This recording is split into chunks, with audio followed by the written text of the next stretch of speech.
MNS chief Raj Thackeray ने उद्धव ठाकरे के साथ आने के संकेत दिए। बोले, उद्धव के साथ मेरे राजनीतिक मतभेद हो सकते हैं, लेकिन महाराष्ट्र के हित में एक होना होगा तो मैं तैयार हूं। राज ठाकरे बोले कि बड़े मुद्दे पर हमारे विवाद छोटे हो जाते हैं। मराठी मानुस के लिए साथ आना कोई मुश्किल नहीं।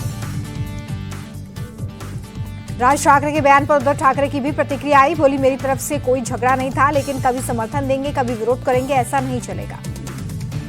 उद्धव ठाकरे बोले कि महाराष्ट्र के हित में निरर्थक झगड़ों को दूर करने के लिए मैं भी तैयार। मराठी के हित के लिए सभी को साथ आने की जरूरत। हिंदी भाषा पर विवाद को लेकर उद्धव ठाकरे का बयान। बोले, हिंदी का कोई विरोध नहीं, लेकिन महाराष्ट्र में हिंदी अनिवार्य नहीं होने देंगे। हिंदी विवाद पर सीएम फडणवीस बोले, महाराष्ट्र में मराठी भी अनिवार्य। हिंदी का विरोध और अंग्रेजी को बढ़ावा देना आश्चर्यजनक। मुर्शिदाबाद पहुंचे राज्यपाल सीवी आनंद बोस। हिंसा प्रभावित इलाकों का दौरा कर मौजूदा हालातों का लिया जायजा। राज्यपाल ने हिंसा पीड़ित परिवारों से की मुलाकात। जाफराबाद में मारे गए गोविंद और चंदन दास के परिवार से मिले। हिंसा पीड़ितों से मुलाकात के बाद राज्यपाल बोले कि वो सुरक्षा की भावना चाहते हैं। उनकी कई मांगे हैं, मैं केंद्र और राज्य के सामने रखूंगा। राष्ट्रीय महिला आयोग की टीम ने भी मुर्शिदाबाद में हिंसा प्रभावित इलाकों का किया दौरा। आयोग की अध्यक्ष विजया राहतकर पीड़ित महिलाओं और बच्चों से मिली। राष्ट्रीय महिला आयोग के अध्यक्ष से मिलकर भावुक हुए पीड़ित परिवार। महिलाओं ने रो रो कर आपबीती सुनाई। हिंसा पीड़ित परिवारों से मुलाकात के बाद एनसीडब्ल्यू चीफ बोली कि यहाँ लोग बहुत तकलीफ में हैं, बहुत अमानवीय घटना हुई। पीड़ितों की मांग को लेकर सरकार के सामने रखेंगे। मुर्शिदाबाद हिंसा में जांच हुई तेज। जाफराबाद पहुंची एसआईटी टीम। फॉरेंसिक की टीम ने सबूत जुटाए। जाफराबाद में पिता और पुत्र की हत्या हुई थी। दंगाइयों ने घर से खींचकर बाप बेटे को मौत के घाट उतार दिया था। मुर्शिदाबाद की हिंसा पीड़ित महिलाओं का बड़ा खुलासा। कहा, हमें चूड़ियां उतारने और अपनी संस्कृति को छोड़कर इस्लाम कबूलने की धमकी दी है। हिंसा पीड़ित महिलाओं ने कहा कि बंगाल में हिंदू सुरक्षित नहीं है। हिंसा वाले दिन हजारों लोग पिस्टल, बम और सरिया लेकर घर में घुस गए थे। हिंसा पर मुर्शिदाबाद के डीएम का बड़ा बयान। कहा कि पुलिस और केंद्र बल तैनात, अभी हालात शांतिपूर्ण हैं। नोएडा में विश्व हिंदू परिषद का प्रदर्शन। मुर्शिदाबाद हिंसा और ममता सरकार के खिलाफ की नारेबाजी। वक्फ कानून को लेकर इंडिया टीवी से बातचीत में बोले ओवैसी, ये कानून संविधान के खिलाफ। मुसलमानों ने वक्फ प्रॉपर्टी छीनी जा रही है। ओवैसी बोले कि ये कानून असंवैधानिक है। वक्फ बोर्ड के साथ भेदभाव कर रही है सरकार। अगर सरकार कानून वापस लेगी तो हमारा प्रदर्शन बंद होगा। ओवैसी का सरकार पर आरोप। बोले, सरकार ने बिल लाने से पहले सभी पक्षों से बात नहीं की। पीएम मोदी देश को गुमराह कर रहे हैं। ओवैसी ने कहा कि कानून से बोहरा मुसलमानों को कोई फायदा नहीं होगा। दाऊदी बोहरा मुस्लिम वक्फ बोर्ड में शामिल नहीं होना चाहते। ओवैसी बोले कि वक्फ कानून को लेकर सुप्रीम कोर्ट में कानूनी जंग मजबूती से लड़ेंगे। वक्फ कानून का मकसद एक आदमी को फायदा पहुंचाना। केंद्रीय मंत्री जी किशन रेड्डी ने ओवैसी पर आरोप लगाया। कहा कि वक्फ के कई कम्युनिटी हॉल किसी और के नाम से बनवाए, लेकिन उसकी आय किसी और को जाती है। केंद्रीय मंत्री बंडी संजय का ओवैसी पर निशाना। का सरकारी जमीन पर हॉस्पिटल बनाकर गरीबों से भरपूर पैसा वसूला जा रहा है। एआईएमआईएम के बिहार प्रदेश अध्यक्ष ईमान ने वक्फ संपत्ति में बड़े पैमाने पर गड़बड़ी का आरोप लगाया। कहा कि मुतवलियों ने बहुत सारी संपत्तियों को बेच दिया है। कुड़ाल हत्याकांड के बाद से सीलमपुर में तनाव जारी है। आज भी इलाके में हिंदुओं का विरोध। घर पर पलायन के पोस्टर लगाए। कुड़ाल मर्डर का मुख्य आरोपी साहिर और दिलशाद अभी भी फरार है। दिल्ली पुलिस की 10 टीमें तलाश में जुटी हैं। पुलिस की पूछताछ में जिक्रा का बड़ा खुलासा। इलाके में खौफ बनाने के लिए नाबालिग लड़कों की गैंग तैयार कर रही थी लेडी डॉन।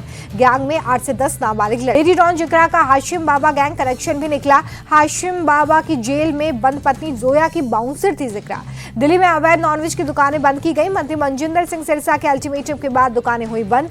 सिरसा ने बिना लाइसेंस की दुकानों को 24 घंटे का अल्टीमेटम दिया था। मुंबई में जैन मंदिर तोड़ने पर हुआ बवाल। सड़कों पर उतरा जैन समुदाय। बीएमसी के खिलाफ प्रदर्शन किया। 16 अप्रैल को जैन मंदिर को बीएमसी ने तोड़ा था। बीएमसी की कार्रवाई के खिलाफ जैन समुदाय ने निकाला विरोध मार्च। मुस्तफाबाद हादसे में कई घंटे से रेस्क्यू ऑपरेशन जारी है। मलबे से एक महिला को जिंदा बाहर निकाला गया। दिल्ली के मुस्तफाबाद में इमारत ढहने से तस्वीरें कैमरे में कैद हुई। घटना का सीसीटीवी फुटेज आया सामने। अचानक से इमारत ढहती दिखी। दिल्ली विधानसभा के उपाध्यक्ष और मुस्तफाबाद से विधायक मोहन सिंह बिष्ट मुस्तफाबाद पहुंचे। हादसे वाली जगह का जायजा लिया। अधिकारियों से रेस्क्यू ऑपरेशन की जानकारी भी ली। मुस्तफाबाद हादसे पर बीजेपी विधायक मोहन सिंह बिष्ट बोले कि प्रशासन की लापरवाही से हादसा हुआ। मुस्तफाबाद हादसे पर सीएम रेखा गुप्ता ने दुख जताया। कहा, हादसा अत्यंत दुखद। घटना की जांच के आदेश दिए गए। मुस्तफाबाद हादसे पर बीजेपी सांसद प्रवीण खंडेलवाल बोले कि यह घटना बेहद दुखद है। मामले की जांच होगी। दोषियों के खिलाफ सख्त से सख्त एक्शन लिया जाएगा। मुस्तफाबाद हादसे पर पूर्व सीएम केजरीवाल ने दुख जताया। ट्वीट कर लिखा, हादसे में जिन्होंने अपनों को खोया उनके प्रति गहरी संवेदनाएं। मुस्तफाबाद में हादसे वाली जगह पर पहुंचे मंत्री कपिल मिश्रा एमसीडी कमिश्नर को तलब किया, कहा किसी भी जिम्मेदार अधिकारी को छोड़ा नहीं जाएगा। मुस्तफाबाद हादसे पर बीजेपी सांसद मनोज तिवारी ने दुख जताया, कहा कि पतली दीवार पर बनाई गई थी 4 मंजिला इमारत, ये घटना एक चेतावनी है। आगरा पहुंचे सपा प्रमुख अखिलेश यादव, राणा सांगा पर विवादित बयान देने वाले सपा सांसद रामजीलाल सुमन के घर जाकर की मुलाकात।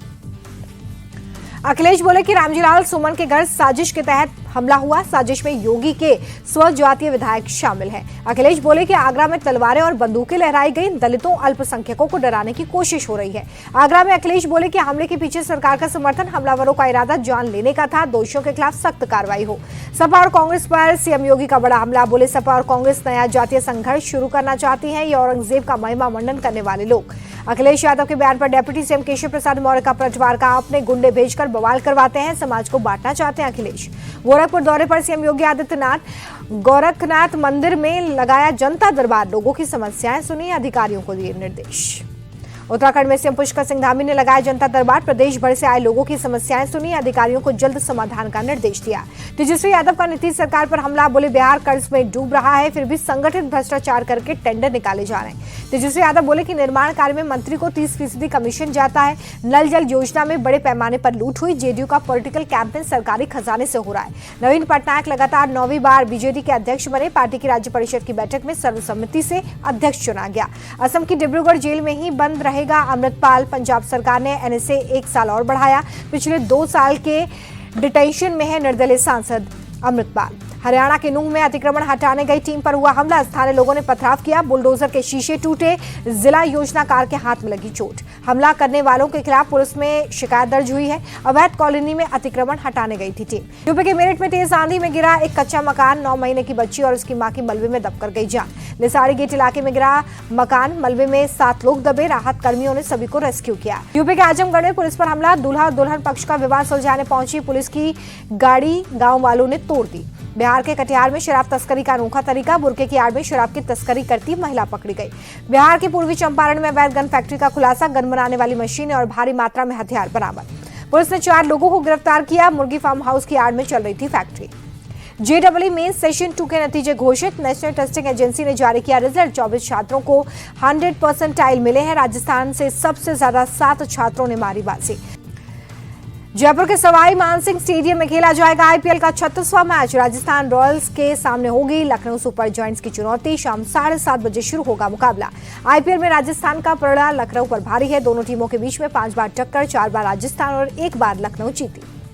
लखनऊ के असिस्टेंट कोच लांस ने स्पिन गेंदबाज रवि बिश्नोई की जमकर तारीफ की, बोले आईपीएल में अच्छी गेंदबाजी कर रहे हैं। संजू सैमसन के साथ मतभेद पर राजस्थान रॉयल्स के कोच राहुल द्रविड़ ने कही बड़ी बात, बोले संजू के साथ नहीं कोई अनबन, मैदान पर कोच कप्तान की होती है एक राय। आईपीएल में पंजाब किंग्स की टीम ने आरसीबी के खिलाफ 5 विकेट से अपने नाम किया मैच, बारिश की वजह से 14 ओवर्स का हुआ था मुकाबला। आरसीबी ने पहले बल्लेबाजी करते हुए 14 ओवर में 95 रनों का स्कोर बनाया। टारगेट का पीछा करने उतरी पंजाब ने 12.1 ओवर में हासिल किया टारगेट। 53 के स्कोर पर 4 विकेट गंवा चुकी थी पंजाब किंग्स की टीम। जीत की राह आसान करने का जिम्मा वडेरा और शशांक सिंह की जोड़ी ने उठाया। दोनों के बीच में 5वें विकेट के लिए 21 गेंदों में 28 रनों की साझेदारी। निहाल ने मैच में 33 रनों की नाबाद पारी खेली। अर्शदीप सिंह अब पंजाब किंग्स के आईपीएल में सबसे ज्यादा विकेट लेने वाले गेंदबाज बने, पीयूष चावला को पीछे छोड़ा। अर्शदीप सिंह ने 72 मैच खेलकर 85 विकेट पूरे किए। पीयूष चावला ने पंजाब किंग्स के लिए 87 मैच खेलकर 84 विकेट अपने नाम किए थे। लिस्ट में अर्शदीप सिंह पहले नंबर पर पहुंचे, तीसरे नंबर पर संदीप शर्मा है जिन्होंने टीम के लिए 73 विकेट लिए हैं।